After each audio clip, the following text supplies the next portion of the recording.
जय श्री राधे। आज हम सुनेंगे गीता प्रेस गोरखपुर से प्रसारित श्री सुख सुधा सागर के श्री मद् भागवत महात्म्य का दूसरा अध्याय, जिसका नाम है भक्ति का दुख दूर करने के लिए नारद जी का उद्योग। नारद जी ने कहा, तुम व्यर्थ ही अपने को क्यों खेद में डाल रही हो? अरे, तुम इतनी चिंतातुर क्यों हो? भगवान श्री कृष्ण के चरण कमलों का चिंतन करो। उनकी कृपा से तुम्हारा सारा दुख दूर हो जाएगा। जिन्होंने कौरवों के अत्याचार से द्रौपदी की रक्षा की थी और गोप सुंदरियों को सनाथ किया था, वे श्री कृष्ण कहीं चले थोड़ी ही गए हैं। फिर तुम तो भक्ति हो और सदा उन्हें प्राणों से भी प्यारी हो। तुम्हारे बुलाने पर तो भगवान नीचों के घरों में भी चले जाते हैं। सत्य, त्रेता और द्वापर, इन 3 युगों में ज्ञान और वैराग्य मुक्ति के साधन थे, किंतु कलयुग में तो केवल भक्ति ही ब्रह्म सायुज्य यानी कि मोक्ष की प्राप्ति कराने वाली है। यह सोचकर ही परमानंद चिन्मूर्ति ज्ञान स्वरूप श्री हरि ने अपने सत्य स्वरूप से तुम्हें रचा है। तुम साक्षात श्री कृष्णचंद्र की प्रिया और परम सुंदरी हो। एक बार जब तुमने हाथ जोड़कर पूछा था कि मैं क्या करूं, तब भगवान ने तुम्हें यही आज्ञा दी थी कि मेरे भक्तों का पोषण करो। तुमने भगवान की वह आज्ञा स्वीकार कर ली। इससे तुम पर श्री हरि बहुत प्रसन्न हुए और तुम्हारी सेवा करने के लिए मुक्ति को तुम्हें दासी के रूप में दे दिया और इन ज्ञान वैराग्य को पुत्रों के रूप में। तुम अपने साक्षात स्वरूप से वैकुंठ धाम में ही भक्तों का पोषण करती हो। भूलोक में तो तुमने उनकी सृष्टि के लिए केवल छाया रूप धारण कर रखा है। तब तुम मुक्ति, ज्ञान और वैराग्य को साथ लिए पृथ्वी तल पर आई और सत्य युग से द्वापरयंत बड़े आनंद से रहीं। कलयुग में तुम्हारी दासी मुक्ति पाखंड रूप रोग से पीड़ित होकर क्षीण होने लगी थी, इसलिए तो वह तो तुरंत ही तुम्हारी आज्ञा से वैकुंठ लोक को चली गई।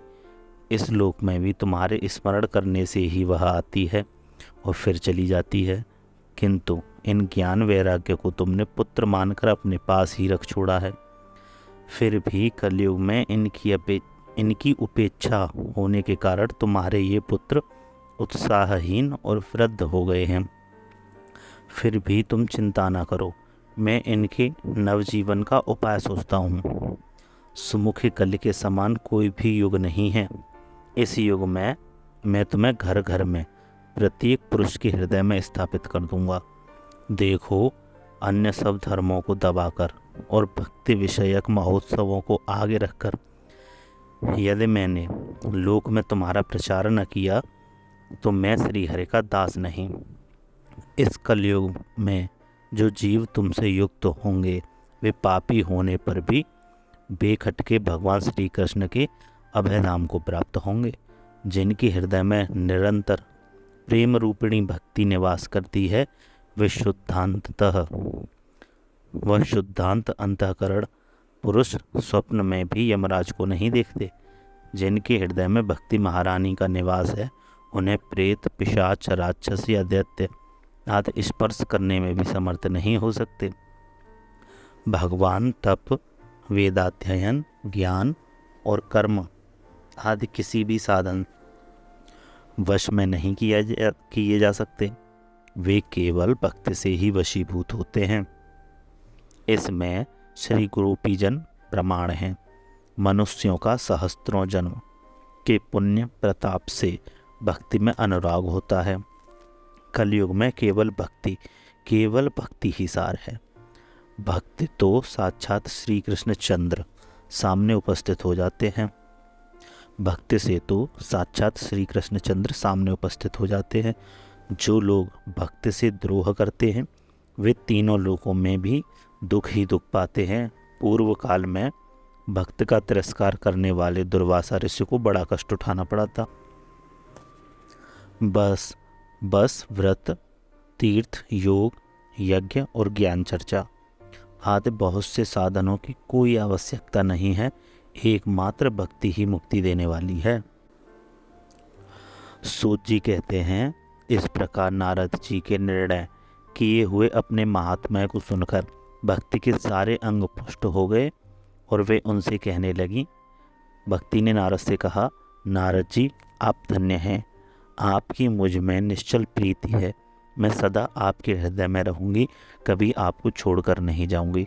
साधु आप बड़े कृपालु हैं, आपने क्षण भर में ही मेरा सारा दुख दूर कर दिया, किंतु अभी मेरे पुत्रों में चेतना नहीं आई है, आप इन्हें शीघ्र ही सचेत कर दीजिए, जगा दीजिए। सूची कहते हैं, भक्ति के ये वचन सुनकर नारद जी को बड़ी करुणा आई और वे उन्हें हाथ से हिला डुलाकर जगाने लगे। फिर उनके कान के पास मुँह लगाकर जोर से कहा, ओ ज्ञान जल्दी जग पड़ो, ओ वैराग्य जल्दी जग पड़ो। फिर उन्होंने वेद ध्वनि, वेदांत घोष और बार बार गीता पाठ करके उन्हें जगाया। इससे वे जैसे तैसे बहुत जोर लगाकर उठे, किंतु आलस्य के कारण वे दोनों जबाई लेते रहे, नेत्र उगाड़ कर देख भी नहीं सके।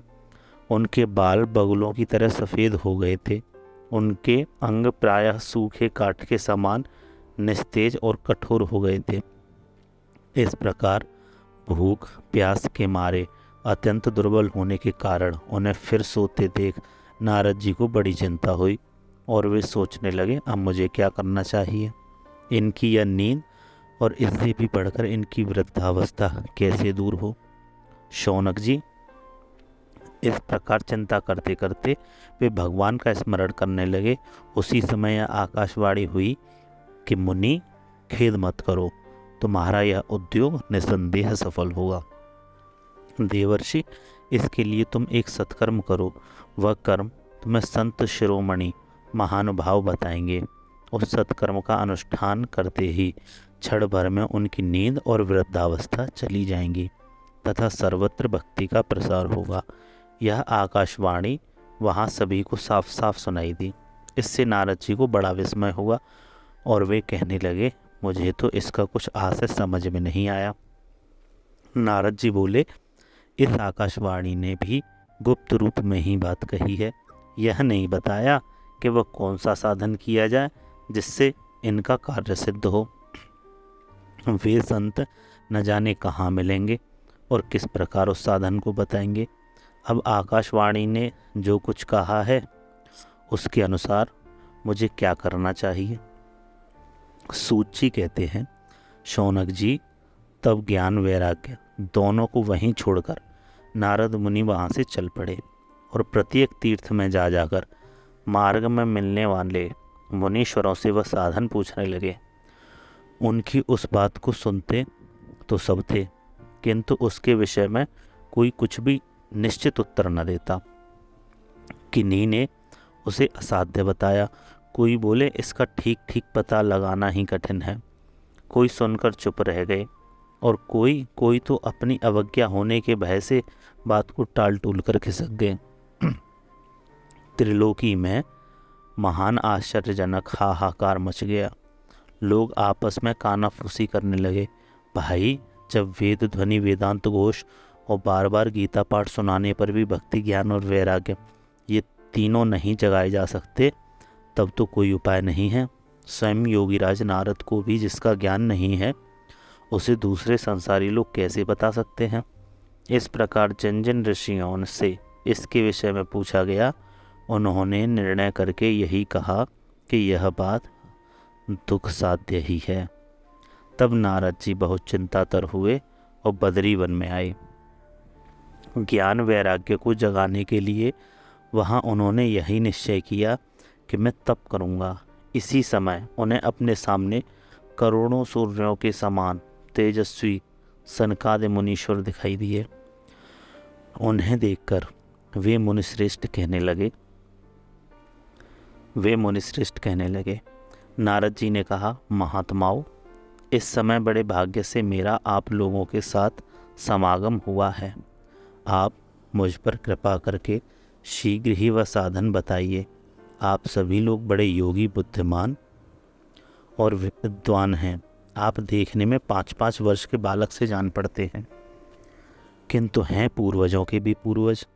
आप लोग सदा वैकुंठ धाम में निवास करते हैं, निरंतर हरि कीर्तन में तत्पर रहते हैं, भगवत लीलामृत का रसास्वादन कर सदा उसी में उन्मत्त रहते हैं, और एकमात्र भगवत कथा ही आपके जीवन का आधार है।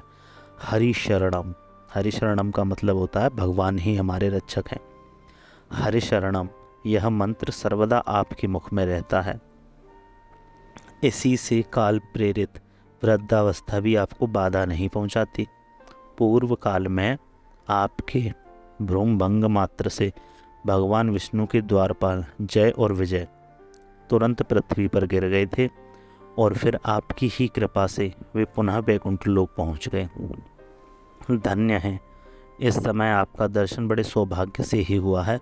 मैं बहुत दीन हूँ और आप लोग स्वभाव से ही दयालु हैं, इसलिए मुझ पर आपको अवश्य कृपा करनी चाहिए।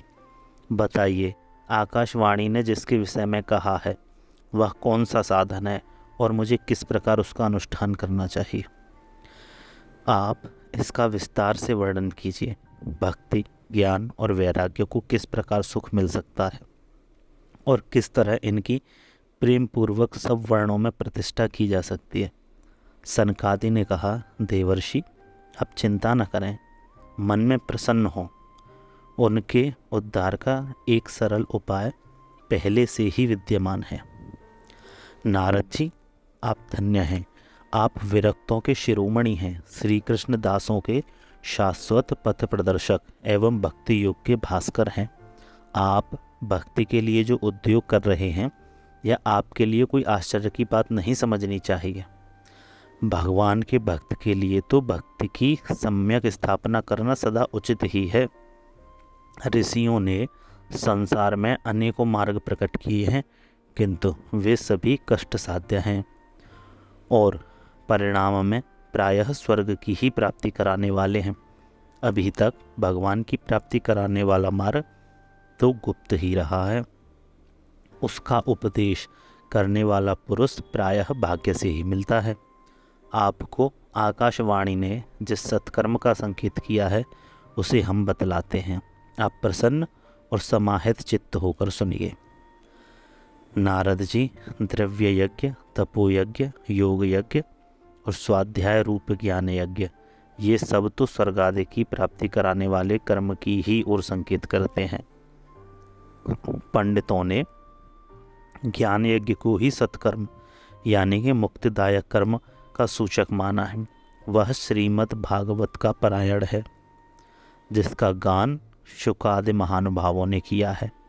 उसके शब्द सुनने से ही भक्ति, ज्ञान और वैराग्य को बड़ा बल मिलेगा। इससे ज्ञान वैराग्य का कष्ट मिट जाएगा और भक्ति को आनंद मिलेगा। सिंह की गर्जना सुनकर जैसे भेड़िए भाग जाते हैं, उसी प्रकार श्रीमद् भागवत की ध्वनि से कलयुग के सारे दोष नष्ट हो जाएंगे। तब प्रेम रस प्रवाहित करने वाली भक्ति, ज्ञान और वैराग्य को साथ लेकर प्रत्येक घर और व्यक्ति के हृदय में क्रीड़ा करेगी। नारद जी ने कहा, मैंने वेद वेदांत की ध्वनि और गीता पाठ करके उन्हें बहुत जगाया, किंतु फिर भी भक्ति, ज्ञान और वैराग्य ये तीनों नहीं जगे। ऐसी स्थिति में श्रीमद् भागवत सुनाने से वे कैसे जागेंगे? क्योंकि उस कथा के प्रत्येक श्लोक और प्रत्येक पद में भी वेदों का ही तो सारांश है। आप लोग शरणागत वत्सल हैं तथा आपका दर्शन कभी व्यर्थ नहीं होता, इसलिए मेरा यह संदेह दूर कर दीजिए, इस कार्य में विलंब न कीजिए। सनकादि ने कहा, श्रीमद् भागवत की कथा वेद और उपनिषदों के सार से बनी है, इसलिए उनसे अलग उनकी फलरूपा होने के कारण वह बड़ी उत्तम जान पड़ती है। जिस प्रकार रस वृक्ष की जड़ से लेकर शाखागर पर्यंत रहता है, किंतु इस स्थिति में उसका आस्वादन नहीं किया जा सकता, वही जब अलग होकर फल के रूप में आ जाता है तब संसार में सभी को प्रिय लगने लगता है। दूध में घी रहता ही है, किंतु उस समय उसका स्वाद अलग नहीं मिलता। वही जब उससे अलग हो जाता है तब देवताओं के लिए भी स्वादवर्धक हो जाता है। खांड ईख के और छोर और बीच में भी व्याप्त रहती है, तथापि अलग होने पर उसकी कुछ और ही मिठास होती है। ऐसी ही यह भागवत की कथा है। यह भागवत पुराण वेदों के समान है।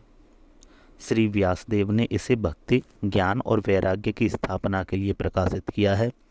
पूर्व काल में जिस समय वेद वेदांत के पारगामी और गीता की भी रचना करने वाले भगवान व्यासदेव खिन्न होकर अज्ञान समुद्र में गोते खा रहे थे, उस समय आपने ही उन्हें 4 श्लोकों में इसका उपदेश किया था। उसे सुनते ही उनकी सारी चिंता दूर हो गई थी। फिर इसमें आपको आश्चर्य क्यों हो रहा है? जो आप हमसे प्रश्न कर रहे हैं, आपको उन्हें शोक और दुख का विनाश करने वाला श्रीमद् भागवत पुराण ही सुनाना चाहिए।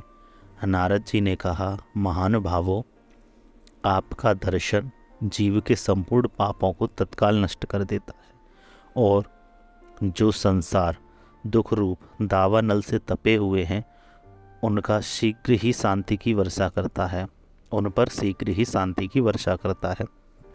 आप निरंतर शेष जी के सहस्त्र मुखों से गाए हुए भगवत कथामृत का ही पान करते रहते हैं। मैं प्रेम लक्षणा भक्ति का प्रकाश करने के उद्देश्य से आपकी शरण लेता हूँ। जब अनेकों जन्मों के संचित पुण्य पुंज का उदय होने से मनुष्य को सत्संग मिलता है, तब उसके अज्ञान जनित मोह और मदरूप अंधकार का नाश करके विवेक उदय होता है। इस प्रकार यह अध्याय समाप्त होता है। यदि आपको ये अध्याय अच्छा लगा हो तो हमें कमेंट करके ज़रूर बताएं, वीडियो को लाइक करें और चैनल को सब्सक्राइब करें। अब इसके बाद हम नेक्स्ट वीडियो में इसी सीरीज़ का तीसरा अध्याय भक्ति के कष्ट की निवृत्ति सुनेंगे। जय श्री राधे।